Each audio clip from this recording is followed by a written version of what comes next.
Climate change is likely to bring unavoidable and irreversible consequences with important impacts on human health. It's equally important to adapt to what's been called the new climate normal, one of greater variability and extremes in temperature and precipitation.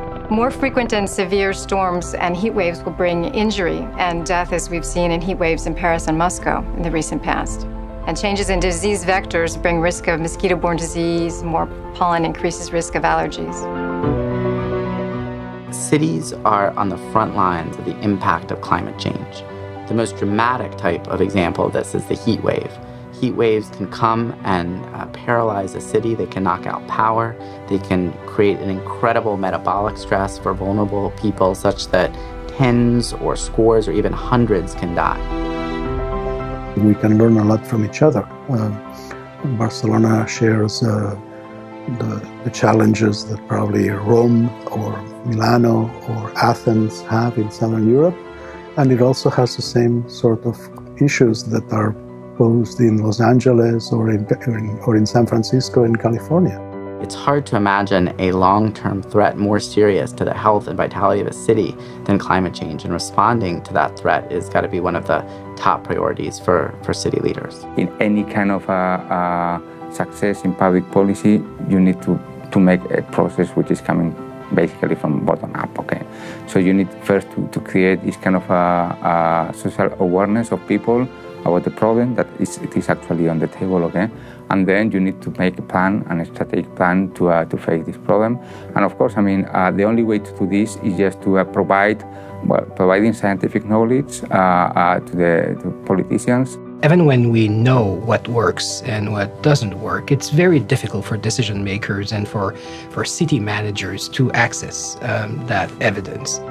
Sharing information can help to identify the best ways to protect our population. What we are trying to do at this moment is to build a center, a global center, that will actually give those people the possibility to access the best evidence and start implementing the best practices in their communities. Cities can learn from each other. Some communities are already experimenting with what works best to reduce our vulnerability and to enhance capacities to reduce the effects of climate change. Interesting enough, not much attention has been paid to the impact of climate change on the well-being, quality of life of the populations.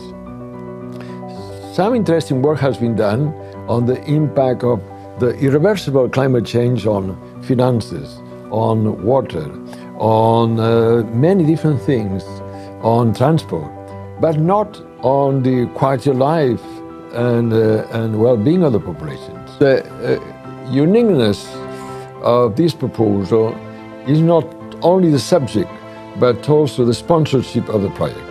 Because here you have two major academic centers of enormous reputation, well-deserved reputation, on both sides of the North Atlantic. The Climate Healthy Cities Project is one of the center's priority partnerships. Through this network, cities will exchange best practice solutions aimed at protecting health from the impact of climate change. Universities have to engage in the fight against suffering.